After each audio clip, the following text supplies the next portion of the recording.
예, 이제 오늘은 6번째입니다. 한자와 창세기이고요. 다음 주에는 제가 공룡에 관해서 말씀을 드리려고 합니다. 특히 아이들, 자녀들 좀 많이 데리고 오시면 도움이 되실 겁니다. 자, 이제 오늘은 창세기도 공부하고 한자도 배우는 시간입니다. 창세기 2장 7절에서 9절 말씀인데 함께 읽으시겠습니다. 시작. 여호와 하나님이 흙으로 사람을 지으시고 생기를 그 코에 불어넣으시니 사람이 생명이 된지라. 여호와 하나님이 동방의 에덴에 동산을 창설하시고 그 지으신 사람을 거기 두시고 여호와 하나님이 그 땅에서 보기에 아름답고 먹기에 좋은 나무가 나게 하시니 동산 가운데에는 생명나무와 선악을 알게 하는 나무도 있더라.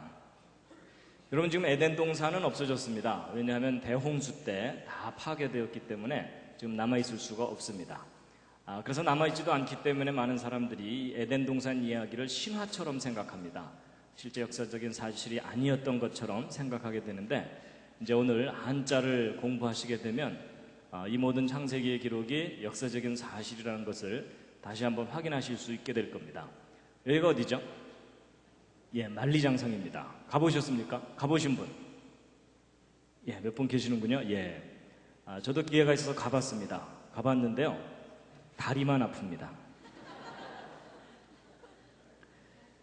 예, 오늘 이제 이런 한자들이 성경과 무슨 관계가 있는지를 이제 차근차근 설명을 드리려고 합니다. 한자가 성경과 관계 있을 거라고는 꿈에도 생각하지 못했었습니다. 저도. 그런데 이 사실을 알고 나서 너무 많이 놀랐습니다.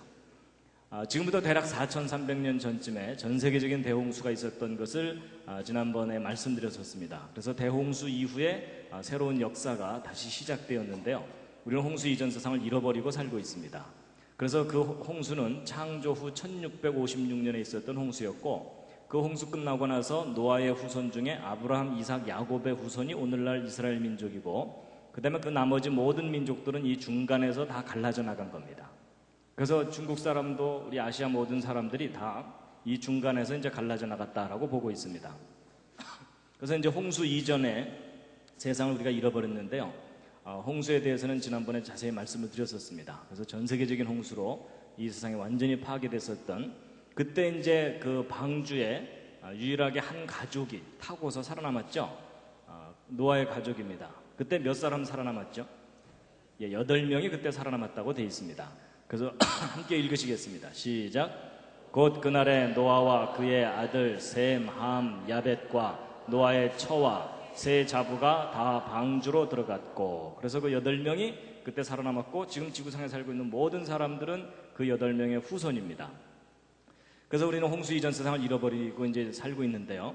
여러분, 그 홍수 끝나고 나서 이제 전 세계로 이제 사람들이 흩어지게 되는데, 그 흩어진 이야기는 지난번에 잠깐 말씀을 드렸던 것으로 알고 있습니다. 그래서 이 홍수 끝나고 나서 이제 동쪽으로 아예 베링해를 건너간 사람들이 아메리카 인디언들이고, 그러면 이제 동쪽으로 가다가 야, 우리는 다리가 아파서 더 이상 못 가겠다 하고 여기로 쏙 들어온 것이 우리 조상들입니다.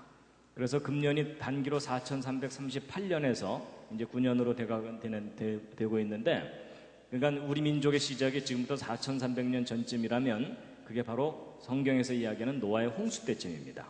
그래서 대홍수 직후에 전 세계로 흩어진 사람들 중에 한 민족이 우리 민족이다라고 보셔도 틀리지 않습니다. 그리고 이제 지난번 제가 무궁화 말씀은 드렸었나요? 안 드렸었군요. 예. 이건 그냥 참고로 말씀드리는 건데요. 여러분, 우리 대한민국의 나라꽃이 무궁화죠. 근데 여러분이 무궁화하고 성경과 무슨 관계가 있는 거 아십니까? 여러분, 예수님을 상징하는 꽃이 있죠. 그래서 찬송가에도 샤론의 꽃 예수라고 나오죠. 그 샤론의 꽃 예수가 뭐냐면 이스라엘의 그 샤론 평야에 피는 그 로즈 오브 샤론이라고 해서 샤론의 장미꽃이거든요. 근데 우리는 장미꽃이라고 표현되어 있으니까 일반적인 장미꽃으로 알고 있는데 그렇지 않습니다. 이 샤론의 장미가 정확하게 무슨 꽃이냐면 무궁화 꽃입니다.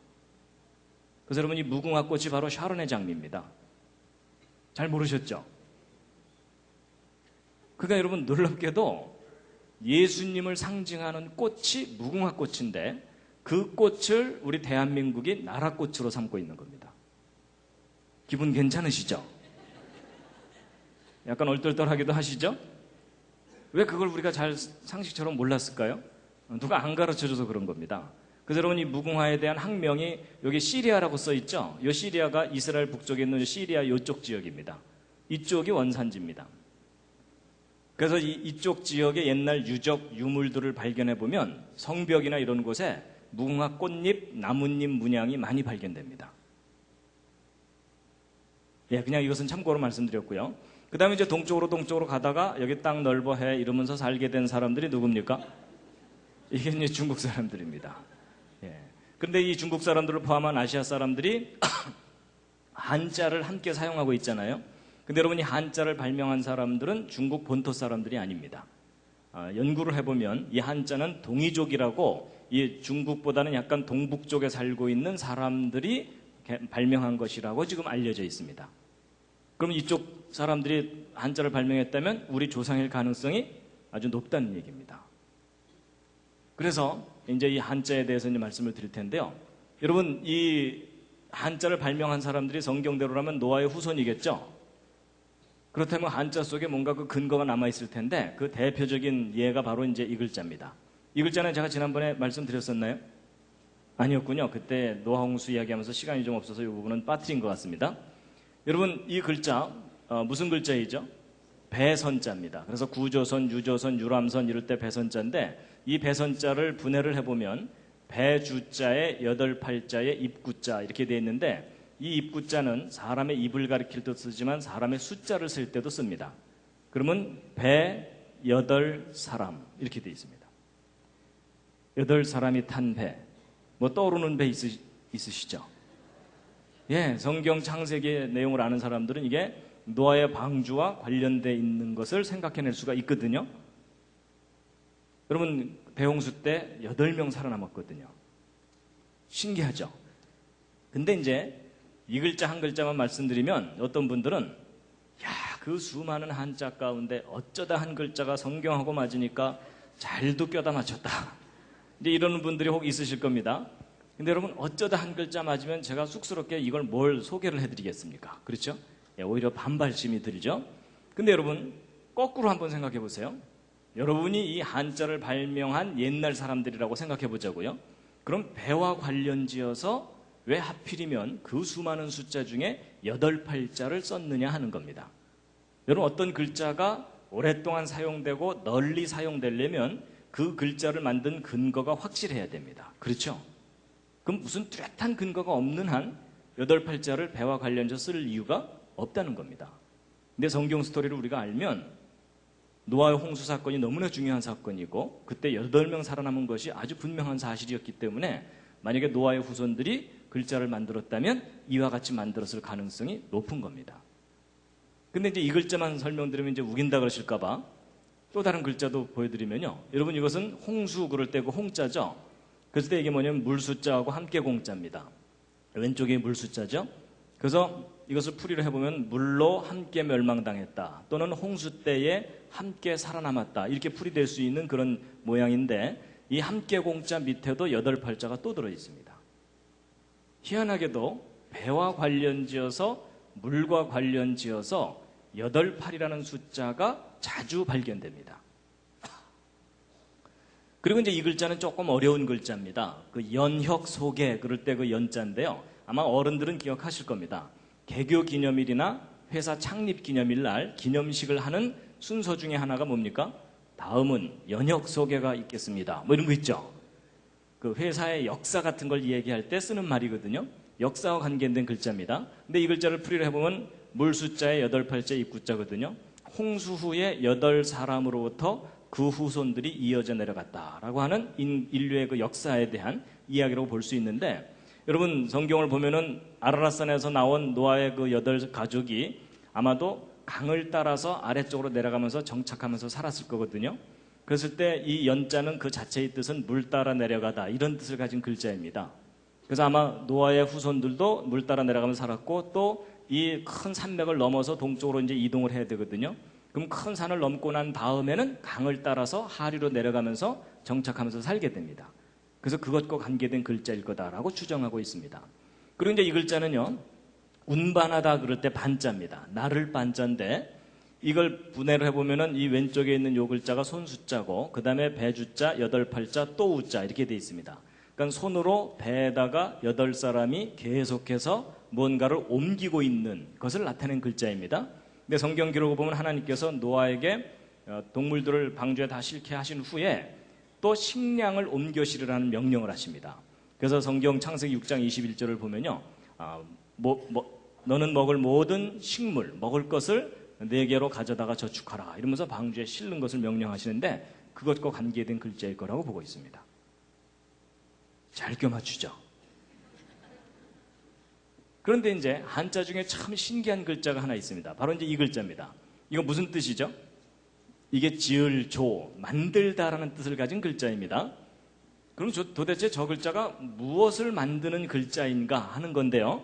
여러분, 이 글자를 분해를 해보면 이 흑토자의 삐침에 입구자의 책받침이라고 보통 배우셨죠? 한자 배우실 때.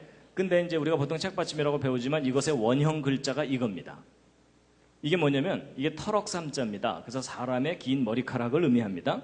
그리고 몸, 팔, 두 다리. 그래서 긴 머리를 가진 사람이 이렇게 착 하고 걷는 그런 모양을 나타낸 글자입니다. 그래서 이게 이제 그 뜻도 쉬엄쉬엄 가다, 달리다 이런 뜻을 가진 착자입니다. 그 다음에 이제 요 삐침이라고 알려진 이 글자는 모양새가 이렇게 삐쳐 있는 것처럼 돼 있어가지고 그렇지, 이 글자의 원래 뜻이 무슨 글자냐면은 이 생명입니다.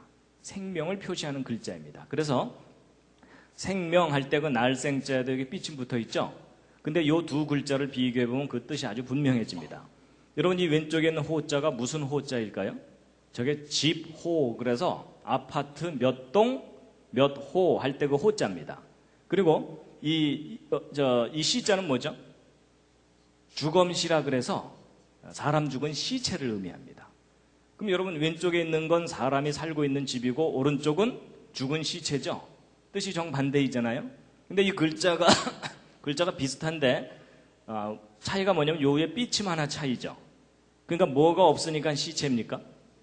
생명이 없기 때문에 시체, 이렇게 되는 겁니다. 그 뜻이 아주 분명해지죠? 그럼 여러분, 이 글자가 이제 풀이가 됩니다. 보세요. 흙에 생명을 불어넣어서 말하고 걷게 한 것, 이런 뜻입니다. 여러분, 저 글자에 해당되는 사람은 딱 한 사람밖에 없습니다. 사람 중에는. 누구죠? 아담입니다. 여러분, 성경을 보면 하나님께서 여호와 하나님이 흙으로 사람을 지으시고 생기를 그 코에 불어넣으시니 사람이 생명이 된지라, 이렇게 돼 있죠? 여러분, 성경을 보면은 인류의 맨 첫 번째 조상인 아담이 흙으로 지음받았다고 돼 있거든요. 근데 희한하게도 한자 속에 그 스토리가 담겨 있어요. 여러분, 이 한자를 만든 사람들이 뭔가를 알고 있었던 사람입니다. 여러분, 인류 가운데 아담만 흙으로 지음받았어요. 하와도 아담의 갈비뼈로 만들어졌고요. 여러분과 저는 어머니 태로부터 나와요. 그렇죠? 그러니까 이 글자에 해당되는 사람은 아담밖에 없어요. 참 신기하죠? 그러니까 여러분, 흙으로 사람이 만들어졌다는 것은 이 성경을 알았던 사람들만 알았던 게 아니고요. 고대 동양 사람들도 그 사실을 알았었다는 얘기입니다. 근데 여러분, 사람의 조상, 그러니까 이 아담이 흙으로 만들어졌다는 거 믿으시나요? 표정을 보아서는 지금 거의 안 믿으시는 표정입니다. 근데 여러분, 아담이 흙으로 만들어졌다는 말이 과학적인 말입니까? 비과학적인 말입니까? 옆에 있는 분과 한번 상의해 보시죠. 자, 아담이 흙으로 만들어졌다는 건 과학적인 이야기다라고 생각하시는 분? 예, 여러분 계시고요. 아니다, 이건 좀 비과학적인 이야기다. 예, 그럼 나머지 분들은요? 들어보고 결정하시겠다, 이런 표정이시네요. 여러분, 저도 예전에는 흙으로 사람이 만들어진다는 건 비과학적인 것이라고 생각했습니다. 그런데 아니에요. 여러분, 흙으로 사람이 만들어졌다는 것은 과학적인 이야기입니다. 무슨 말이냐? 여러분, 과학적이라는 것은 지난번에도 제가 어떤 말씀드렸지만 원인과 결과가 분명한 것이 과학적인 겁니다. 그렇죠? 자, 그럼 이제 생각해 보세요. 여러분, 죽으면 무엇으로 돌아가십니까? 흙으로 돌아가시죠? 여러분 중에 혹시 플라스틱으로 돌아가실 분 계십니까? 여러분, 모든 사람은 죽으면 다 흙으로 돌아갑니다. 맞죠? 그래서 여러분 신토불이란 말이 무슨 말이냐면 우리 몸과 흙은 서로 다른 게 아니다 그 얘기죠. 그래서 사람의 몸과 흙은 같은 성분입니다. 근데 사람이 죽으면 흙으로 가는 건 누구나 다 아는데 흙에서부터 사람이 만들어졌다는 건 잘 인정이 안 되시죠? 여러분 이해하실 수 있도록 설명을 해드리겠습니다. 보세요. 여러분 흙을 한 사 퍼서 어린아이들을 주면 어린아이들은 하루 종일 흙장난하고 놀다가 기껏 만드는 게 두꺼봐 이러면서 두꺼비 집 하나 만듭니다. 그렇죠? 근데 그 똑같은 흙을 한 사 퍼가지고 여러분을 드리면 여러분은 나름대로 그릇 하나씩 만드실 수 있을 겁니다. 그렇죠? 그리고 여러분 중에 정말 솜씨가 좋으신 분들은 이런 도자기도 만드실 수 있겠죠? 근데 여러분 그 똑같은 흙을 한 사 퍼서 반도체를 만드는 과학자들 갖다 주면 그 과학자들은 이 흙에서 모래를 뽑아내고 모래 속에서 실리콘을 뽑아내고 정제하고 가공해서 금보다 더 비싼 반도체 칩을 만들어냅니다. 자, 그럼 여러분 한번 생각해 보세요. 재료는 똑같은 흙이에요. 그렇죠? 그런데 왜 아이들은 두꺼비집, 어른들은 그릇, 전문가는 그보다 더 훨씬 훌륭한 반도체 칩을 만들어내는 거죠? 결과가 다르죠. 결과가 다른데 그 결과가 다른 원인이 뭐예요? 그 원인이 뭘까요? 예, 여러 가지 표현할 수 있지만 지혜와 능력의 차이예요. 맞죠? 여러분 똑같은 재료를 가지고 지혜와 능력이 클수록 더 훌륭한 작품이 나온다. 이거 상식이죠. 자, 그러면 이제 보세요. 이런 식으로 이제 가는데 여러분 제가 지난번에 제일 첫 번째 그 주제를 말씀드릴 때에 이 반도체 칩하고 이 생명체를 비교해 드린 적이 있었습니다. 뭐 이미 지나간 추억이 되셨겠지만 하여튼 그런 적이 있었습니다. 그때 제가 이 반도체 칩과 세포의 정보 저장 능력에 대해서 비교를 해드린 게 있는데 여러분 요 밑에 있는 칩 640권 새로 개발된 것 이 속에 책 2만 권을 집어넣는다 그랬죠? 근데 이 오른쪽 세포에는 대략 백과사전 1000권 정도의 유전 정보가 들어있다 그랬죠? 근데 여러분 숫자상으로는 왼쪽에 더 커 보이지만 여러분 이 세포를 반도체 칩 위에다가 올려놓으면 보여요? 안 보여요? 보이지도 할 정도로 지극히 작은 곳에 1000권이 들어있는 거예요. 그럼 여러분 이 둘을 똑같은 크기로 비교하면 이 오른쪽 세포가 1억 배가 넘습니다. 여러분 어느 게 더 훌륭한 작품인지 구별이 되시죠?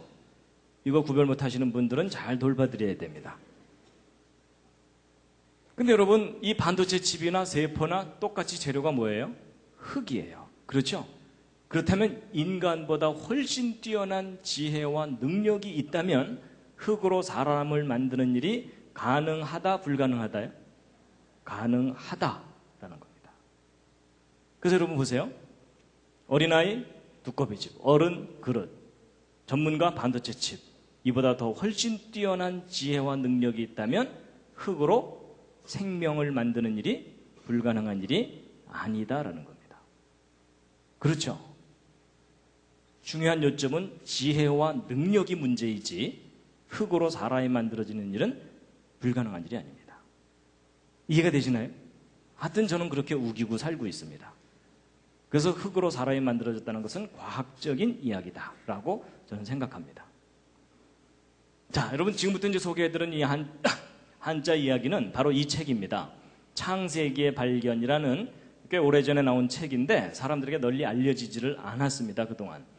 그래서 C.H. 강이라고 하는 중국계 목사님과 에델 넬슨이라는 미국인이 그동안 발표된 논문 여러 가지 자료들을 종합해서 한자와 성경과의 관계를 밝혀낸 책입니다. 근데 이 책을 그대로 번역한 책이 이제 창세기와 중국 문자라는 책입니다.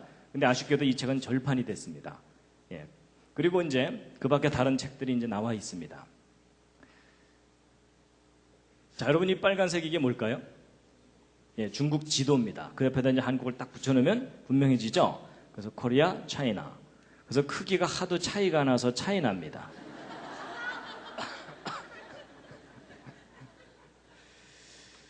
그래서 이 중국을 포함한 아시아 사람들이 이렇게 이제 한자를 사용하고 있는데요. 기왕 이제 중국 한자 얘기를 해야 되니까 중국 잠깐 함께 구경하시겠습니다. 북경 천안문입니다. 그 천안문 사태 때문에 전 세계에 널리 알려지게 됐고 천안문의 야경이고요. 이 천안문 안쪽에는 고궁이라고 하는 우리한테는 자금성이라고 알려진 큰 이제 성이 있습니다. 여기 뭐 아주 어마어마한 건물들이 이렇게 있고, 여기서 여기까지 들어가려면은 외국 사신들이 여기서부터 여기까지 들어가려면 기가 팍 죽을 정도로 크게 만들어 놨습니다. 그리고 이제 그 청조 때의 서태후의 여름별장이라고 하는 이화원입니다. 예, 그래서 뭐 어마어마한 규모의 이제 별장을 이렇게 만들어 놓은 곳이 또 있고요.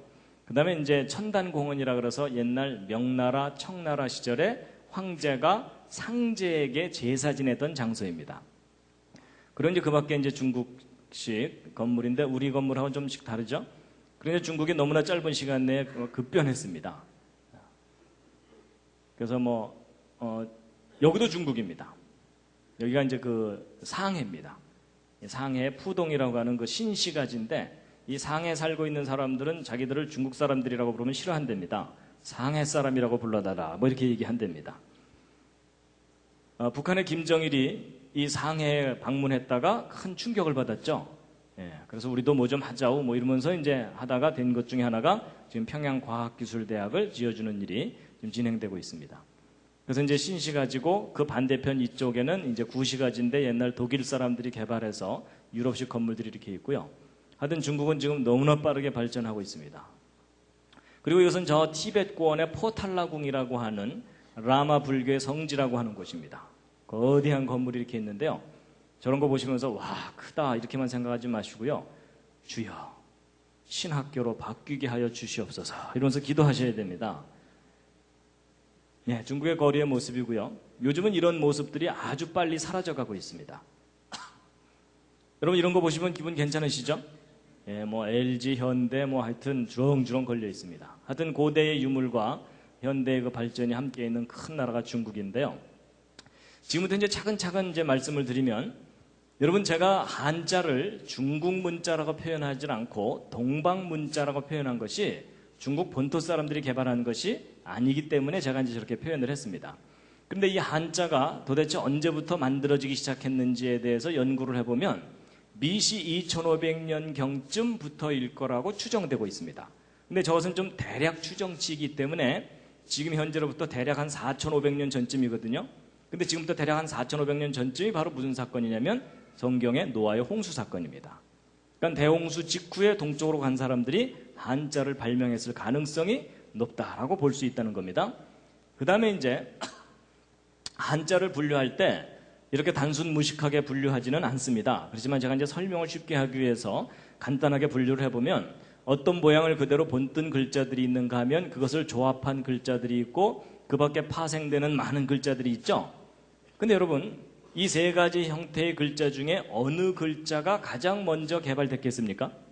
당연히 맨 위에 부분에 기본 글자들이 먼저 개발됐겠죠. 이게 무슨 얘기냐면 이 한자를 발명해낸 그 처음 사람들의 생각을 읽어내려면 기본적인 글자들을 중심으로 분석해보면 된다, 그 뜻입니다. 동의가 되시죠? 예.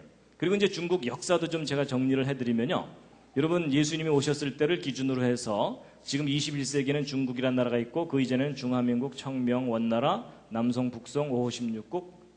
좀 이따 시험 보겠습니다. 여러분 중국에서 태어나서 역사 배우지 않은 걸 참 감사하시기 바랍니다. 거기에 비하면 우리나라 역사 참 심플합니다. 그렇죠? 예. 근데 여러분 보통 우리가 중국의 역사가 아주 오래된 것처럼 배우시죠. 그래서 보통 막 BC 6000년, 7000년 막 거의 만년의 역사를 가진 것처럼 배우시죠. 근데 여러분 그런 거에 속지 마시기 바랍니다. 여러분 역사라는 게 있고 선사라는 게 있습니다. 히스토리와 프리히스토리가 있는데 여러분 역사와 선사를 구별하는 기준이 뭐죠? 그게 기록을 통해서 객관적으로 검증할 수 있는 것까지만 역사라고 합니다. 그렇죠? 근데 여러분 그 긴 중국의 역사도 엄밀한 의미에서 기록을 통해서 확인할 수 있는 역사는 결코 그렇게 길지 않습니다. BC 15세기 정도가 최대입니다. 그러니까 은나라의 흔적이 좀 남아있고 주나라 이후가 제대로 된 역사이고 그 이전은 선사에 해당됩니다. 근데 여러분 BC 15세기가 언제냐면 성경의 기록으로 볼 때 모세가 출애굽할 때쯤입니다. 그러니까 여러분 그렇게 긴 역사를 가졌다는 중국조차도 그 역사가 BC 15세기를 넘어가지 않고 그리고 기록을 통해서 최대의 역사가 하나라 뭐 이런 사망오제 이런 때거든요. 그렇기 때문에 이 BC 25세기를 크게 넘어가지 않습니다. 결국 노아 홍수 그 시간을 뛰어넘는 역사라는 것이 없다는 얘기입니다. 그리고 이제 우리나라 역사도 이제 비교를 해놓은 건데, 소위 그 고구려 백제 신라가 예수님 오셨을 때쯤 시작됐고, 그 이전이 이제 고조선인데, 사실 이 고조선이라는 나라도 좀 막연한 기록만 있습니다. 그렇죠? 예. 그래서 이제 그 성경 역사하고 비교해 보면 대홍수 이후에 중국의 역사도 우리 고조선의 역사도 시작됐다라고 보시면 된다는 겁니다. 그리고 우리는 그 이전 세상은 잃어버린 겁니다. 그래서 이런 관점으로 본다면요, 인류의 역사가, 그러니까 기록을 통해서 확인할 수 있는 역사가 그렇게 길지 않다는 이야기가 거꾸로 대홍수가 있었다는 것에 대한 큰 증거가 됩니다. 자, 그 다음에 이제 여러분 그 동양의 대표적인 종교와 사상이 뭐죠? 예, 대표적인 종교는 불교고 대표적인 사상은 유교죠. 그래서 여러분과 저도 비록 기독교인이 됐기는 했지만 저 불교와 유교의 뿌리가 뿌리 깊게 남아 있어요. 맞죠? 예. 그래서 이제 우리가 이 영향을 참 많이 받았는데, 근데 이제 질문을 좀 바꿔서요, 이 동양의 뿌리가 되는 종교가 뭐냐라고 질문을 하면 대답이 달라집니다. 일단 불교나 유교는 뿌리가 되는 종교일 수가 없습니다. 왜냐하면 불교나 유교는 석가모니나 공자 등에 의해서 시작됐는데 이 사람들이 BC 5세기, 6세기 이때쯤 사람들이거든요. 근데 동양 사람들은 이미 그 이전부터 살고 있었죠. 그렇다면 뿌리가 되는 종교를 알아내려면 그 이전 사람들이 갖고 있던 종교를 밝혀내야 됩니다. 그렇죠? 그런데 그 이전 사람들이 어떤 종교 형태가 있었는지를 알아내려면 무엇을 연구해보면 되냐면 바로 한자입니다. 여러분, 한자가 대략 이때쯤 만들어지기 시작했다고 추정하고 있거든요. 그렇다면 이 사람들이 어떤 종교 형태를 가지고 있었다면, 그리고 그들이 어떤 신을 숭배했다면 그것이 그들의 글자 속에 흔적으로 남아있을 수 있겠죠. 그래서 이제 그걸 찾아내면 되는데 별로 어렵지 않습니다. 그것을 알아내려면 종교, 제사, 기도 이런 것과 관계된 한자들을 분석해 보면 됩니다. 자, 다 같이 한번 써보시겠습니다. 한자로. 자, 옆에 있는 분과 상의해가면서 한번 써보시죠. 예, 지금 거의 망연자실한 표정이십니다. 예, 종교, 제사, 기도 이런 한자를 한번 써보시면요, 제가 다 써왔습니다. 예, 안 쓰실 거 알고 제가 다 써왔습니다. 종교, 제사, 기도 이렇게 쓰거든요. 그 다음에 그것과 관계된 한자들을 이것저것 모아놓은 겁니다. 여러분, 종교에는 신이 있고 그 신을 숭배합니다.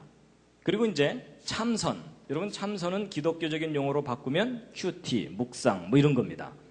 그 다음에 이제 제사에는 사직이 있죠. 그래서 여러분 서울에도 부산에도 사직공원이 있죠. 그 다음에 이제 예절, 여러분 거의 모든 예절이 제사로부터 나왔다고 해도 과언이 아닐 정도로 제사와 예절은 아주 깊은 관계가 있습니다. 그 다음에 이제 기도할 때 우리가 복을 받기를 빌고 화가 내리지 않기를 빌고 도움을 빌고 이렇게 되죠. 자, 그런데 여러분 퀴즈입니다. 이런 종교, 제사, 기도와 관계된 한자들을 이것저것 모아놓고 나면 이상하게 눈에 자주 뜨이는 부수 글자가 하나 있습니다. 단어마다 꼬박꼬박 하나 두 개씩 들어있죠. 무슨 글자입니까? 그거요. 그렇죠? 그거. 예. 그런데 여기서는 보일시만 이러시는데 제가 어디 갔더니 아무 소리도 못 하시더라고요. 그거 이러시더라고요. 근데 바로 이 글자입니다. 이 글자가 무슨 글자냐면 바로 보이다라는 뜻의 시자고, 또는 계시하다, 나타내주다 이런 거거든요. 근데 여러분, 계시하는 존재가 누구죠? 신이에요. 그렇죠? 근데 이제 그러면 이 글자가 글자마다 꼬박꼬박 들어있는데 저 글자가 뭔가 중요한 열쇠를 가지고 있는 글자입니다. 그럼 이제 이 글자의 비밀을 풀어야 되는데, 여러분 이 보일시의 옛날 그림 글자 형태가 여러 가지 형태로 있는데 그 중에 가장 단순하고 기본적인 형태가 이겁니다. 자, 그런데 여러분 우리가 한자를 배울 때 한자는 각 획마다 다 뜻이 있는 거 아시죠? 그렇죠? 그래서 한자 배울 때 기본 세 획이 어떤 거냐면 그걸 나타내는 글자가 바로 이 장인 공자입니다. 여러분 한자가 네모나게 보통 생겼는데 장방형으로 생겼는데 여러분 위에 가로로 한 획이 무슨 뜻일까요? 이게 하늘입니다. 하늘. 그럼 밑에 가로로 한 획은 뭐겠습니까? 땅입니다. 그리고 위에 가로로 내리그은 획은 뭘까요? 이게 사람입니다. 이게 기본 세 획이거든요. 그럼 이 관점으로 이 글자를 한번 보시면 여러분 위에 한 획이 뭐죠? 하늘. 그 다음에 사람, 사람이죠? 하늘 몇 사람이요? 세 사람. 하늘 세 사람. 그러면 혹시 뭐 관련해서 뭐 떠오르는 거 없으십니까? 예, 성경을 보면 이 우주를 창조하신 창조자 하나님이 사람에게 세 가지 모습으로 하나님 자신을 표현을 하셨습니다. 그 세 가지 모습이 뭐냐면 아버지로서 성부 하나님, 그 다음에 아들로서 아들의 모습으로서 사람의 모습으로 이 땅에 방문하셨던 예수 그리스도 성자 하나님, 그리고 세 번째는 성령 하나님이죠. 그런데 우리가 알고 있는 그 삼위 하나님이라는 개념하고 뭔가 글자 모양이 통해요. 그렇죠? 그렇다면 고대 사람들도 신에 대해서 정확한 지식을 갖고 있을 수 있었을 텐데, 근데 이제 이 글자만 설명드리면 우긴다 그러실까봐 제가 이제 한 글자 더 알려드리면요. 여러분 하나님의 삼위 중에 성부, 성자, 세 번째가 뭐죠? 성령이죠. 근데 그 령자 쓸 줄 아십니까? 한자로? 이건 포기하셔야 됩니다. 왜냐하면 쓰기보다는 한참을 그려야 됩니다. 복잡하죠? 그래서 이게 이제 성령, 영혼 그럴 때 그 영자인데, 여러분 보세요. 이 글자 잘 보시면 가운데 입구자가 몇 개가 있나요? 3개가 있죠. 여러분 저 입구자는 사람의 입을 가리킬 때도 쓰지만 사람의 숫자를 셀 때도 쓴다 그랬죠? 그럼 3사람이죠. 희한하게도 어떤 신적인 존재와 관계된 글자들이 이상하게도 3사람이 나타나 있어요. 항상. 그리고 이제 그 중에서도 요 밑에 있는 글자 이게 뭐냐면 무자거든요. 이게 보통 무당 그럴 때 쓰는 그 무자입니다. 근데 여러분 무당이라고 하면 기독교에 반대되는 것처럼 일반적으로 생각하죠. 근데 그런 편견을 좀 버리고, 여러분 무당이라는 존재의 원래 역할이 뭡니까? 신과 인간을 연결시켜주는 존재예요. 그렇죠? 근데 여러분 이 무자 자체만 다시 한번 들여다보세요. 이 무자를 보시면 위에 한 획이 뭐라 그랬죠? 하늘, 땅, 사람인데 2사람이 더 있죠. 여기도 몇 사람이에요?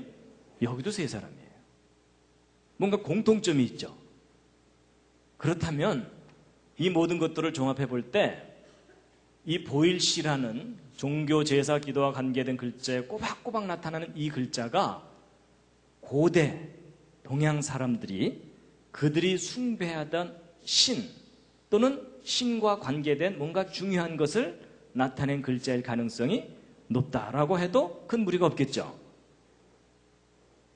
아니면 말고요. 네, 제가 조심스럽게 얘기하는 겁니다.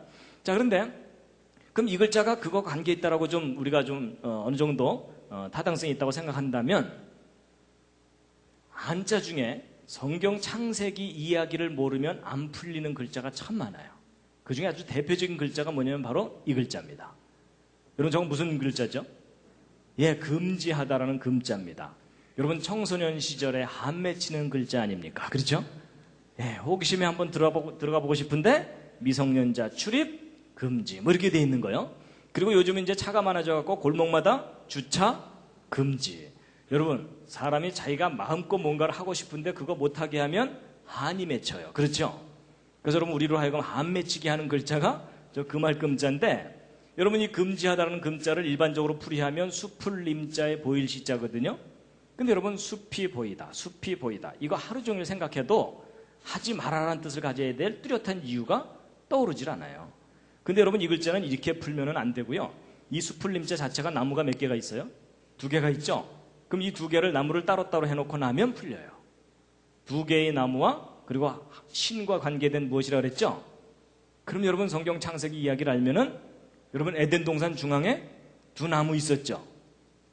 그렇죠? 생명나무와 선악을 알게 하는 나무, 그리고 하나님. 그러면은 뜻이 뭐예요? 하지 말아라. 여러분 에덴 동산 사건을 우리가 알면, 여러분 하나님께서 아담과 하와에게 모든 걸 다 허락하셨는데 맨 처음에 딱 하나 금하신 게 있었어요. 뭐였죠? 선악을 알게 하는 나무의 실과는 먹지 말아라. 내가 먹는 날에는 반드시 죽을 것이다. 그래서 여러분과 저는 지금 다 죽어요. 그렇죠? 근데 아담과 하와가 그걸 따먹었어요. 따먹고 나서 에덴 동산에 쫓겨납니다. 근데 쫓아내실 때 하나님께서 또 하나 금하신 나무가 있어요. 그게 뭐죠? 생명나무예요. 그래서 생명나무 가는 길을 천사들과 화염검으로 지키게 하셨어요. 그래서 여러분 그 창세기 에덴 동산 이야기를 다 정리해 보면 하나님께서 인간에게 모든 걸 다 허락하셨는데 딱 두 가지 금한 게 뭐예요? 선악을 알게 하는 나무와 생명나무. 그 두 나무와 하나님. 그럼 합치면 뜻이 뭐예요? 하지 말아라. 잘 껴맞추죠. 그런데 여러분 그렇게 풀이될 수 있는 모양을 하고 있는 게 너무 신기하지 않으세요? 아니 생각해 보세요. 나야 에덴 동산 이야기를 아니까 나무 두 개 이렇게 그려놓고 하늘에 소신 세 분 이러면서 상대방을 딱 보여줬는데 상대방이 이게 뭔 소리요? 이러면은 그 글자 사용할 수 있어요 없어요? 할 수 없어요. 근데 내가 나무 두 개 그려놓고 하늘에서 오신 세 분 이러면서 상대방을 딱 보여줬더니 상대방이 뭐라고 알아듣는 거예요? 하지 말아라. 이게 지금 수천 년 동안 사용되어 왔다는 얘기는 이걸 사용한 사람들이 그 이야기를 서로 알고 있었어야만 가능한 일이에요. 맞죠?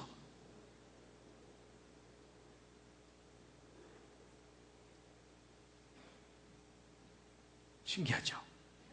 근데 이제 이 글자만 또 알려드리면 또 우긴다 그러실까봐 제가 관련된 글자들을 더 알려드리면요. 여러분이 하나님이 금하신 나무에 사람이 다가간 겁니다. 이게 누구겠어요? 하와가. 그래서 가서 봤더니 성경에 뭐라고 써있죠? 보암직도 하고 먹음직도 하고 지혜롭게 할 만큼 탐스러운지라 이렇게 돼 있어요. 야 저거 하나 따먹으면 수능 만점 받겠다 뭐 이런 거예요. 그래서 이게 그 뜻이 뭐냐면 우러러보다 고개를 쳐들다라는 금자예요. 이 밑에 있는 글자가 더 리얼해요. 보세요. 여러분 하나님이 금하신 그 두 나무에 여자가 다가갔죠? 이 여자 누굴까요? 하와. 그렇죠? 그래서 여러분 이게 무슨 뜻일까요? 놀라지 마세요. 이게 탐내다 욕심을 부리다라는 람자예요. 여러분 지금 좀 소름이 좀 돋지 않으세요?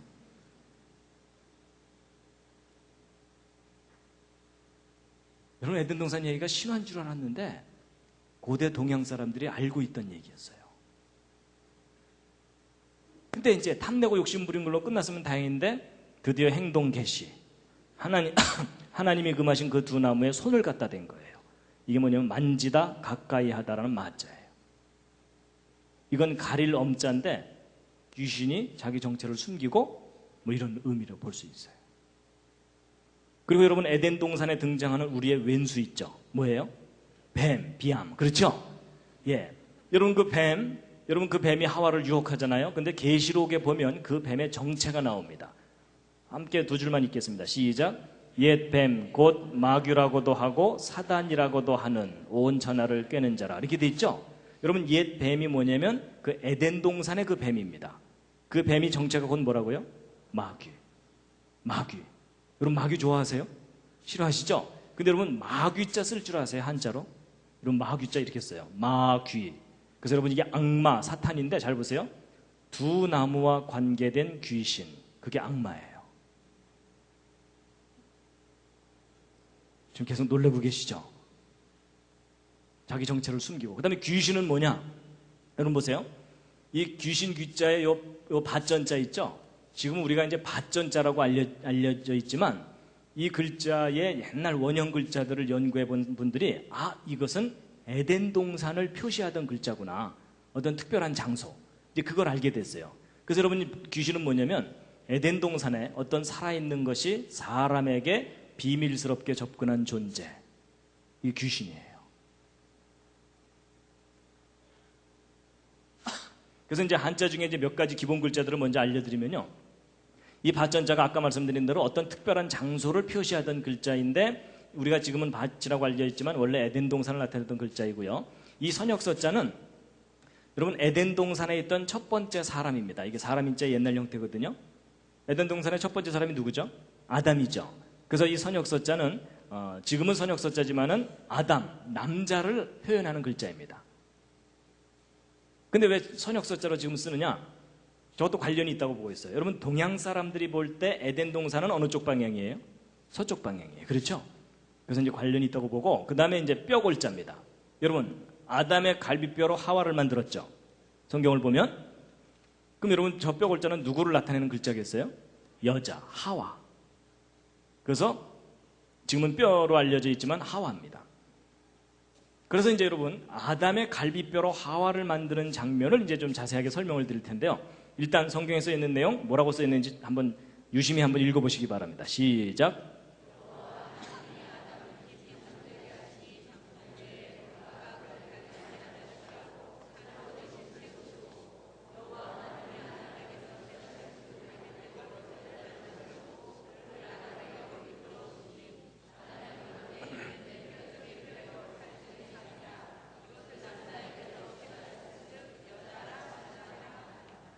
예, 여러분, 여자는, 하와는 아담의 갈비뼈로 만들어졌다고 성경에 되어 있습니다. 자, 퀴즈를 드리겠습니다. 여러분, 오늘날 남자들이 갈비뼈 양쪽 개수가 똑같을까요? 다를까요? 옆에 있는 분과 한번 상의해 보시기 바랍니다. 자, 그리고 남자분들은 한번 튕겨 보시기 바랍니다. 띠리리리리링. 아니, 옆에 있는 분하고 싸우셨나요? 왜 서로 상의를 안 하시나요? 자, 확인해 보겠습니다. 1번 똑같을 거다. 2번 다를 거다. 이제 하나가 없을 거다. 3번 잘 모르겠다. 이 중에 택하시면 됩니다. 자, 뭐 서로 모르니까 우기셔도 됩니다. 자, 1번 오늘날 남자들 갈비뼈 양쪽 개수가 똑같을 거다. 오, 그 중에 내가 확인해 봤다. 예, 대부분 이제 확인 안 하시고 그냥 우기시는 거죠. 예, 내려주시고요. 자, 2번 아니다. 오늘날 남자들 갈비뼈 하나가 없을 거다. 꽤 많이 손 드셨죠? 예, 지금 손 드신 분들을 잘 돌봐드리시기 바랍니다.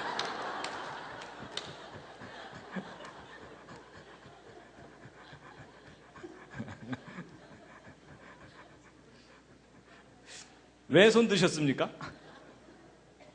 아담의 갈비뼈로 하와를 만들었으니까 남자들은 갈비뼈 하나 없어야 된다. 이 생각 때문에 손 드셨죠? 예, 하여튼 옆에서 잘 돌봐드리시기 바랍니다. 여러분, 저는 과학을 공부하고 또 이제 성경을 믿고 그러다 보니까 신앙의 과학화를 부르짖는 사람 중에 하나입니다. 여러분, 하나님이 창조하신 세상의 원리와 법칙을 정확하게 모르면, 그러니까 쉽게 얘기하면 과학을 잘 모르면 미신, 맹신, 불신 이런 게 생기게 돼 있어요. 아주 그 대표적인 예가 바로 이 갈비뼈 얘기입니다. 오늘날 남자들 갈비뼈 양쪽 개수 똑같습니다. 똑같아요. 그러면 성경 틀린 거 아니냐? 아니에요, 여러분. 그거 잘 이해하셔야 돼요. 여러분, 아담의 갈비뼈를 꺼냈다고 해서 그 후손들이 갈비뼈가 없질 않아요. 여러분 생각해 보세요. 아담 갈비뼈 꺼냈다 그래서 아담과 하와가 자식을 낳으면 애가 갈비뼈가 하나 없어서 나올까요?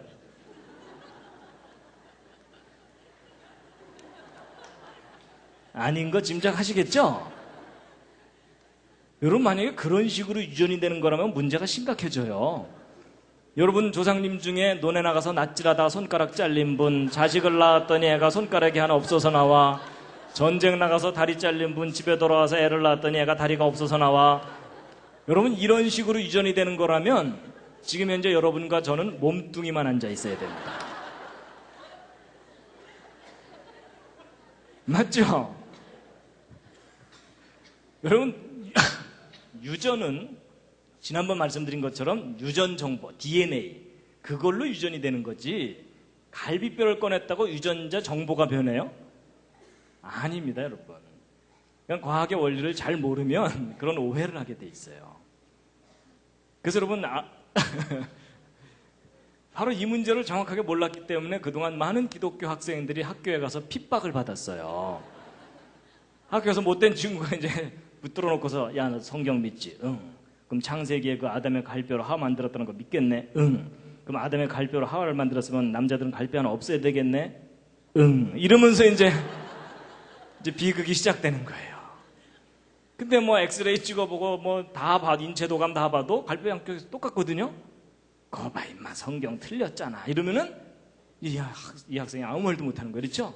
그냥 얼굴이 빨개져갖고 그날 저녁 교회 뒷자리 어두컴컴한 데 앉아서 울면서 기도하는 거예요. 주여 이게 어찌 된 일이옵나이까 이러면서. 그래서 여러분 아담 갈비뼈 꺼냈다고 남자들 갈비뼈 하나 없애야 된다, 이건 잘못된 생각입니다. 예, 그거 아니에요. 자, 그런데 여러분 또 여러분 아담의 갈비뼈를 꺼내서 여자를 만들었다, 하와를 만들었다, 이거 과학적인 이야기입니까? 비과학적인 이야기입니까? 이젠 분위기상 과학적인 얘기라고 대답은 해야 될 것 같은데 뭐 좀 떠오르는 아이디어가 없으시죠? 여러분 예전에는요, 야야 그 아담 갈뼈로 하와를 만들었다는 그런 황당한 창세기를 내가 어떻게 믿냐 이러면서 사람들이 그거 못 믿었거든요. 근데 요즘은 그런 얘기하면 바보입니다. 왜냐하면 여러분 요즘 인간 복제 많이 들어보셨죠? 그게 뭐 하는 거예요? 여러분 몸에 있는 세포 하나 떼어내 갖고 여러분과 똑같은 사람을 또 하나 만든다는 거예요. 맞죠? 그럼 여러분 그게 무슨 얘기냐면 우리 몸의 일부를 떼어내서 또 하나의 사람을 만드는 일이 가능하다, 불가능하다? 가능하다고 지금 과학자들이 외치고 있잖아요. 그렇죠? 과학적으로 가능하다고. 근데 여러분 아담의 갈비뼈를 꺼내서 하와를 만들었다는 얘기는 그 요약하면 뭐예요? 아담의 몸의 일부를 떼어내서 또 하나의 사람을 만들었다는 얘기죠. 그게 무슨 얘기예요?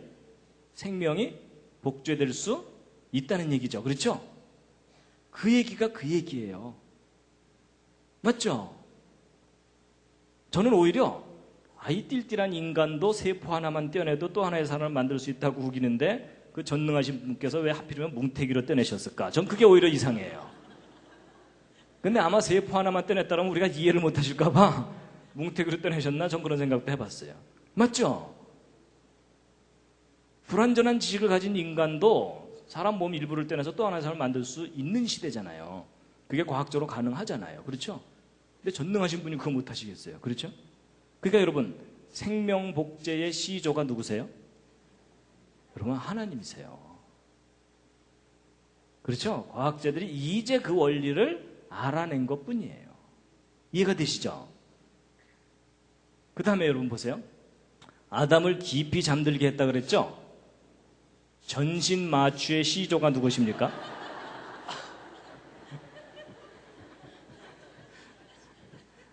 여러분 요즘은 마취 기술이 개발돼서 쉽게 마취들을 잘 하지만 옛날에 얼마 전까지 마취제 개발된 지 얼마 안 됐어요. 그 이전에는 수술할 때 어떻게 했겠어요? 막 다리 썩어 들어가는 사람들 그냥 묶어놓고 톱으로 자르는 수밖에 없어요. 맞죠? 그게 얼마나 끔찍한 일이에요. 근데 여러분 성경을 봤더니 뭐가 써 있어요? 갈비뼈를 꺼내는 치명적인 수술을 해도 모를 정도로 깊이 잠들었다고 돼 있죠? 그렇다면 인간이 죽지는 않으면서도 고통을 느끼지 않으면서 긴 시간 동안 잠들어 있을 수가 있다는 얘기죠. 그게 마취제를 개발한 동기 중에 하나예요. 참 희한하죠? 성경이 훨씬 먼저고 훨씬 과학적인 이야기가 되어 있습니다. 그 다음에 이제 여러분 아담의 갈비뼈를 꺼내서 하와를 만들었다고 되어 있죠? 근데 갈비뼈 꺼낸 자리를 성경을 보면 어떻게 되어 있다고요? 살로 대신 채웠다 이렇게 되어 있죠? 근데 여러분 이 과정을 그대로 나타낸 글자가 뼈골자예요. 자, 뼈골자 한번 주의 깊게 다시 한번 보세요. 여러분 이 뼈골자를 보시면 요 밑에는 요 달월자 있죠? 근데 이제 한자 배우시는 분들은 알지만 달월자 중에도 하늘에 있는 달을 나타내는 달월자도 있지만 살육자를 줄인 달월자가 있어요. 그걸 육달월이라고 해요. 그래서 요거는 육달월에 해당되는 달월자입니다. 그 다음에 요것이 덮는다라는 뜻을 가진 덮을 멱자거든요. 그럼 여러분 요 뼈골자 잘 보세요. 아담 가슴 속에 무언가를 꺼냈어요. 꺼내고 살로 대신 채우고 덮었어요. 그래서 거기서 꺼낸 게 뭐예요? 뼈죠. 그 뼈로 누굴 만들었어요? 하와를 만든 거예요. 잘 껴 맞추죠. 그런데 여러분 그렇게 설명될 수 있는 모양을 하고 있는 것이 참 신기하죠. 여러분 지금은 여기 이렇게 꺾어진 거로 이렇게 되어 있지만 옛날 그림 글자 중에는 이게 드립자로도 되어 있어요. 아담 가슴 안쪽에 손을 집어넣어서 꺼낸 그런 거예요. 그거 참 신기하죠? 자, 이제 제일 중요한 퀴즈를 또 하나 이제 드릴 겁니다. 재미있는 퀴즈입니다. 이번 퀴즈는 뭐냐면요. 여러분, 이제 우리는 성경 보통 읽으면서 하나님께서 뭐 꺼내서 만드셨는가 보다 이렇게 그냥 넘어가 버리잖아요. 근데 여러분 좀 더 구체적으로 생각해 보세요. 여러분, 하나님께서 아담의 갈비뼈를 꺼내셨잖아요. 근데 꺼낼 때 어떤 방법으로 꺼내셨을까? 그런 거 생각해 보신 적 없으시죠? 그렇죠? 근데 오늘 한번 생각해 보세요. 자, 제가 보기를 드립니다. 자, 1번. 하나님은 워낙 전능하시니까 그냥 말씀만 하시는 거예요. 아담 딱 잠들게 해놓으신 다음에 갈비뼈 나와라. 그랬더니 갈비뼈 하나가 동동동 떠서 나오더라. 그래서 1번 동동동. 자, 1번 동동동입니다. 자, 2번은 뭐냐? 뭐 전능하셔서 말씀으로만 하실 수도 있지만 그래도 손수 막 흙으로 사람을 만드시고 이런 걸로 보아서 손수 뭔가를 하셨을 것 같아요. 그래서 아담을 딱 잠들게 하신 후에 가슴 속으로 손을 쑥 집어넣어서 갈뼈를 툭 꺼내는 거예요. 근데 이제 여러분 그 SF 영화 같은 거 보면은 사람 몸속에 손을 쑥 집어넣었다 꺼내는데도 감쪽 같은 거 있죠. 그렇죠? 자, 그래서 2번 SF. 그다음에 이제 3번은 뭐냐? 여러분, 아무래도 갈비뼈 꺼내려면 가슴을 절개해서 열어야 되죠. 그리고 갈비뼈 꺼내고 살로 대신 채우고 덮기만 하면 되는 게 아니라 살이 벌어지니까 꼬매야 돼요. 그렇죠? 그래서 3번 정식 외과 수술. 자, 이 셋 중에 어느 것인지 옆에 있는 분과 한번 또 상의해 보시기 바랍니다. 자, 1번 동동동, 2번 SF, 3번 정식 외과 수술.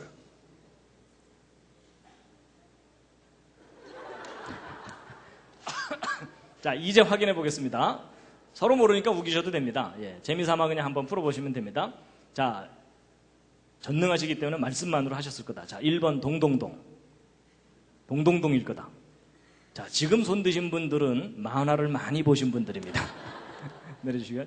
자, 2번 아니다. 말씀만으로 하셨으면 손을 직접 넣는데 솜씨는 좋아갖고 감쪽같이 하셨을 거다. 자, 2번 SF. 자, 지금 손 드신 분들은 공상과학 영화를 많이 보신 분들입니다. 자, 내려주시고요. 자, 3번 정식 외과 수술하셨을 거다. 자, 지금 손 드신 분들은 하나님의 전능하심을 잘 안 믿는 분들입니다. 하나님께서 직접 피 튀겨 가시면서 천사들한테 겸자 어디 있어 겸자 뭐 이러면서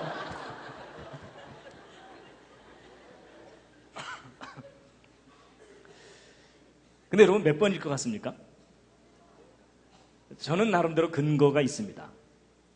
제 생각에는 저도 이제 올라가서 확인해 봐야 돼요. 아담 만나서 확인해 봐야 되지만 제 생각에는 3번이에요. 정식 외과 수술. 왜냐하면 한자에도 좀 그 흔적이 있는데요. 살로 대신 채우고 덮었다고 돼 있죠. 그럼 덮었다는 얘기는 열었으니까 덮었겠죠. 그렇죠. 그래서 여기에 이제 흔적이 있는데 그보다 더 중요한 단서가 더 확실한 단서가 뭐냐면요. 아담의 고백입니다. 아담의 고백.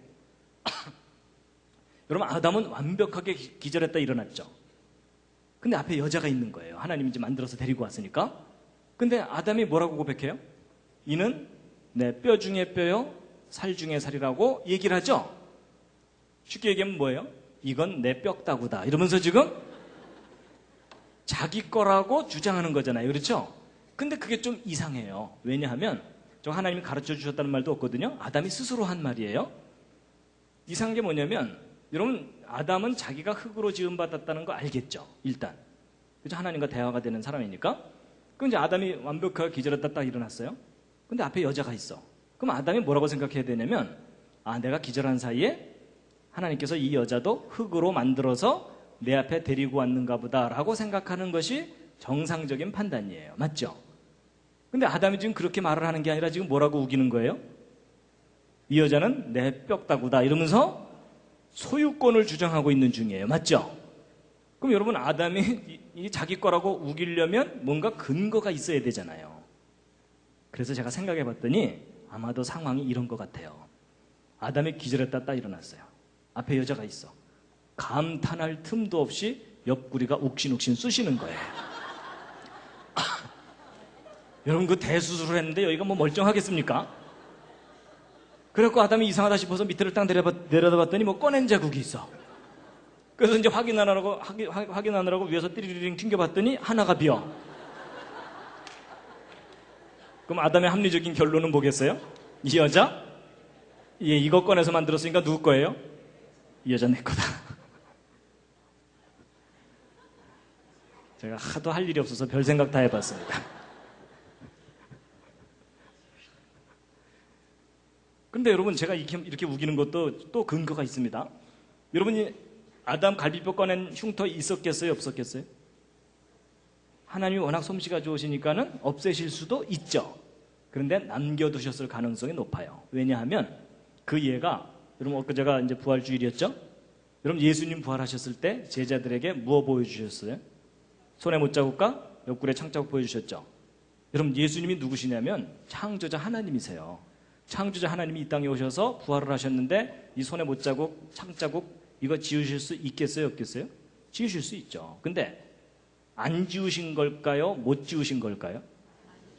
예, 분위기상 안 지웠다고 대답하셔야 되겠죠? 혹시 못 지우셨을까요?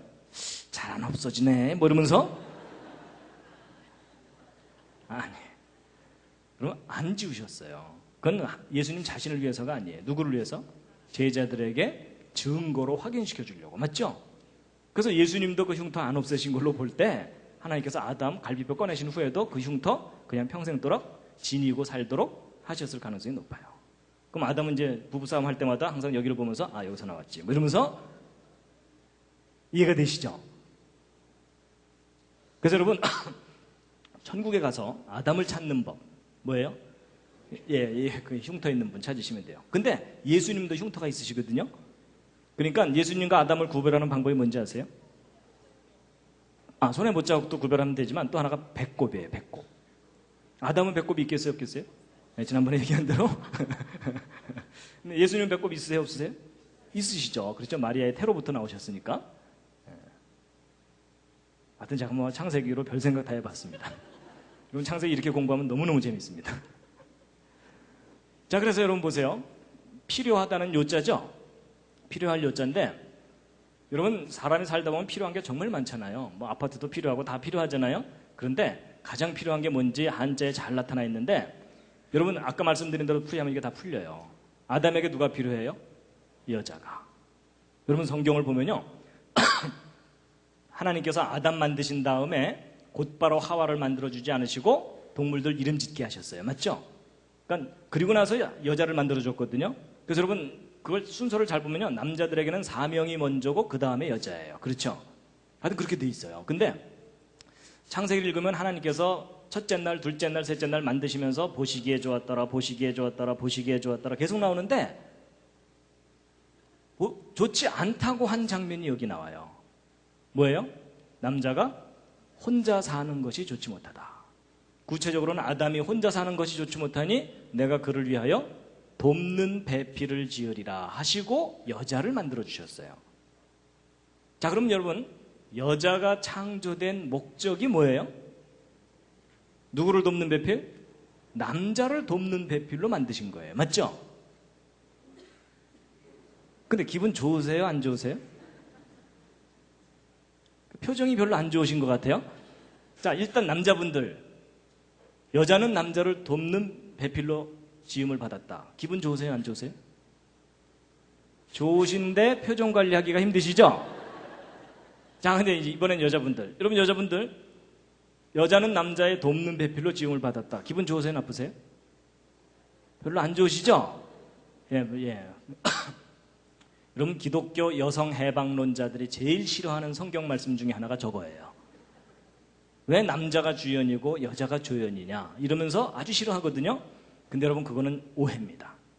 여러분 이 돕는 배필을 정확하게 모르기 때문에 오해를 하시는 거예요. 여러분 저거 절대로 기분 나빠하실 일이 아니에요. 자, 여러분 제가 돕는 배필이 뭔지를 알려드릴 텐데요. 제 질문에 한번 대답을 해보세요. 자, 돕는 배필. 여러분 똘똘한 사람이 띨띨한 사람을 돕습니까? 띨띨한 사람이 똘똘한 사람을 돕습니까?